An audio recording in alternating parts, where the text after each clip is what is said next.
Une sœur du continent vient de se faire retirer ses enfants à cause d'un chèque de 150 euros. Je vous explique tout dans cette vidéo. Certaines personnes ont le cœur.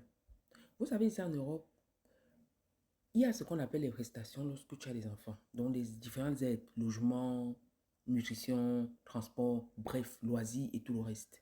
Donc, tu bénéficies de pas mal de choses lorsque tu as des enfants. Et hormis cela, il peut arriver que spontanément, tu n'aies plus rien. Donc, en attendant le prochain versement des prestations, que tu n'aies plus rien. Tu ne laisseras pas les enfants affamés. Tu iras vers ton assistant social demander de l'aide. Donc, c'est comme ça qu'une sœur du continent se lève un matin. Elle part voir son assistant social habituel. Elle lui dit, voilà, les enfants n'ont plus rien. En attendant la fin du mois, il n'y a plus rien. Son assistant social lui signe un chèque de 150 euros pour aller faire ses courses. La dame prend le chèque. Elle rentre à la maison, elle dépose. Elle dort. Donc, elle programme que demain, elle fait mes courses. Dans la nuit, elle science. Elle dit, mais attends, 150 euros, comment? Faut que je peux gagner plus. Le matin, elle prend un bic. Elle part là où on a marqué 150 là. 150 là. Elle ajoute 3 zéros. Elle part là où on a écrit en lettres là. 150 là. Elle ajoute 1000.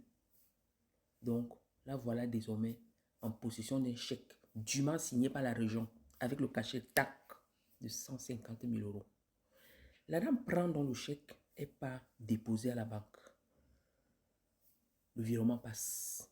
Donc, elle perçoit 150 000 euros sur son compte. Elle fait un retrait de 7 500 euros. Il y a l'argent, non? Il y a l'argent. Il y a de quoi se faire plaisir. Mais ce qu'elle a oublié, c'est que elle croit que ça passera inaperçu. Mais non. La région n'a pas tardé à constater qu'il y a un gros trou. Qu'il y a un virement effectué sans commission, sans réunion. Parce que lorsqu'il y a un projet pareil, l'assistance aurait soumis le dossier.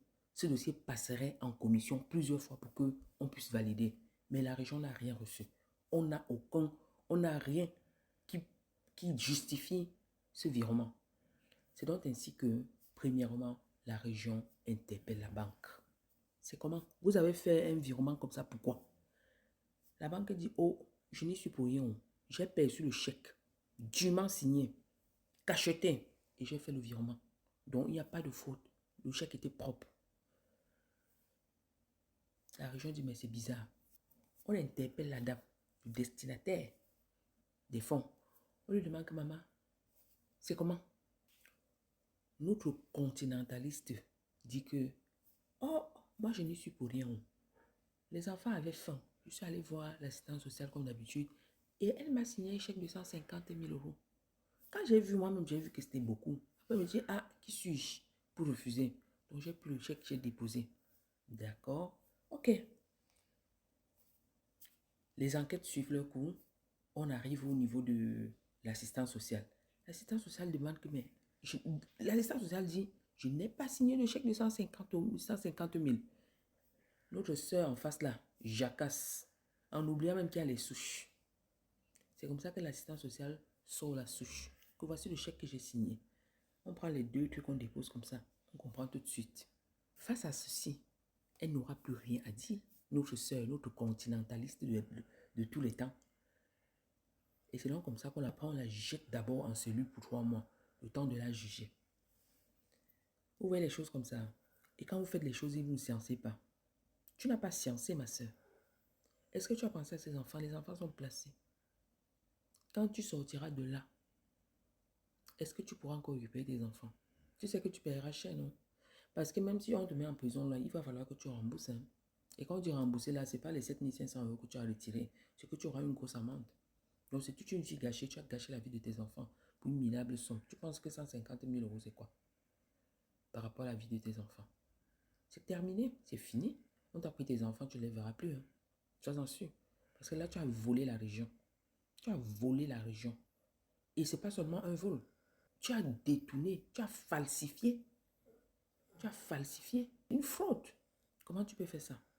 Si tu meurs de faim, ça va faire quoi? On va là, j'en profite pour donner un conseil à nos sœurs qui visiblement ont trop faim. Là, quand vous arrivez ici, vous avez trop faim. Vous avez compris qu'on aide trop les gens. Vous courez chaque jour. Même quand vous n'avez pas faim, vous partez prendre le riz.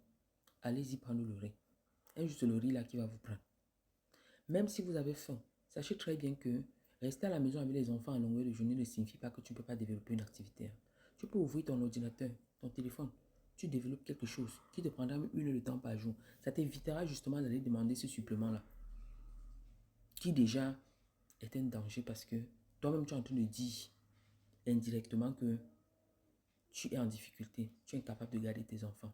Donc, même si tu n'as pas falsifié, tôt ou tard, tu peux tomber dans le piège. Donc voilà, à bon entendeur, salut.